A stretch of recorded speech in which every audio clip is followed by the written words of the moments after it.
জাতীয় কবি আমাদের মুখে মুখে ছিল। 54 বছরে আমি নিজেও জানি না, এত যাই লেখাপড়া করি আমি নিজেও জানি না যে আমাদের জাতীয় কবি রাষ্ট্রীয়ভাবে স্বীকৃত নয়।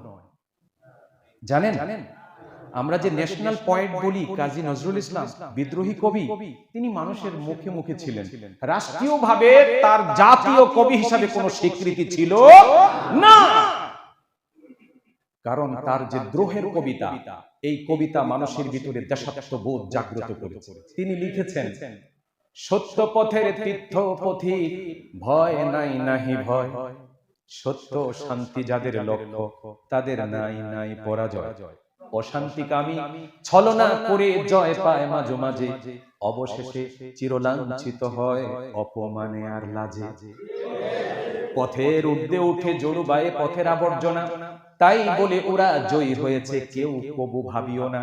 ঊর্ধ্বে যাদের গতি, তাহাদেরই পথে হয় ওরা বাধা, পিচ্ছিল করে পথ, তাই বলে জয়ী হয় না পোকাদা। কি বলেছে ভাবতে পারেন? আমি যদি এটাতে তর্জমা করি, চিন্তা করেন কি বলে গেছে। অশান্তিকামী ছলনা করে জয় পায় মাঝে মাঝে, অবশেষে চিরলাঞ্ছিত হয় অপমানে আর লাজে। কথা ঠিক কিনা? কি ভাবছেন? লেখছে কবে, ঘটছে কবে?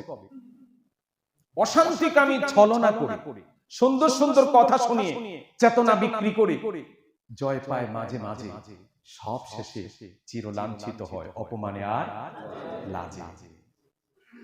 এই সমস্ত কবিতার জন্য তিনি বলেছেন, বাজিছে দামামা বাঁধরে আমামা, শির উঁচু করি মুসলমান, দাওয়াত এসেছে নয়া জামানার, ভাঙা কেল্লায় ওড়ে নিশান। নহে মোরাজি ভোগ বিলাসের, শাহাদাত ছিল কাম্য মোদের, ভিখারির সাজে খলিফা যাদের শাসন করিল আদা জাহান, তারা আজ ঘুমায় বেহুশ, বাহিরে বহিছে ঝড় তুফান। কিভাবে মানুষকে সুশ্রী দিয়েছে। নহে মোরাজি ভোগ বিলাসের, শাহাদাত ছিল কাম্য মোদের। তো শাহাদাত ছিল কাম্য মোদের, এই কথা যে মনে করায় দেয়, সে বাংলাদেশের জাতীয় কবি হয় কেমনে? বলেন হয় কেমনে? কারণ বাংলাদেশের জাতীয় কবি সহ, জাতীয় পাখি সহ কোনটা হবে এটার সিদ্ধান্ত স্বাধীন সার্বভৌম বাংলাদেশ নিতে পারে নাই। সিদ্ধান্ত হয়েছে দিল্লিতে। কোথায় হয়েছে? দিল্লিতে।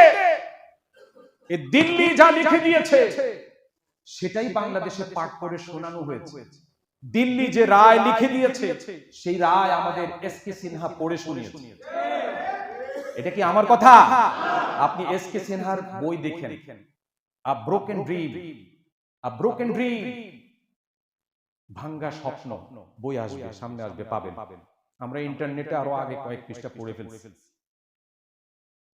আ broken dream, human rights and democracy, written by S K. Sinha. S K. Sinha লিখেছেন, তিনি নিজে বলেছেন, আমাকে লিখে দেওয়া কথাগুলো আমি রায় হিসেবে পাঠ করে শুনিয়েছি। আমি নিজেকে ধিক্কার দিই, আমি নিজেকে ধিক্কার দিই।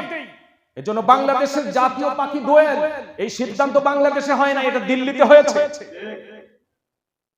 রবীন্দ্রনাথ ঠাকুর এদেশের মানুষ নয়, বিশ্ববিদ্যালয় প্রতিষ্ঠার বিরোধিতা করেছে, এরপরেও তাকে সাংস্কৃতিক দেবতা বানানো হয়েছে বাংলাদেশে।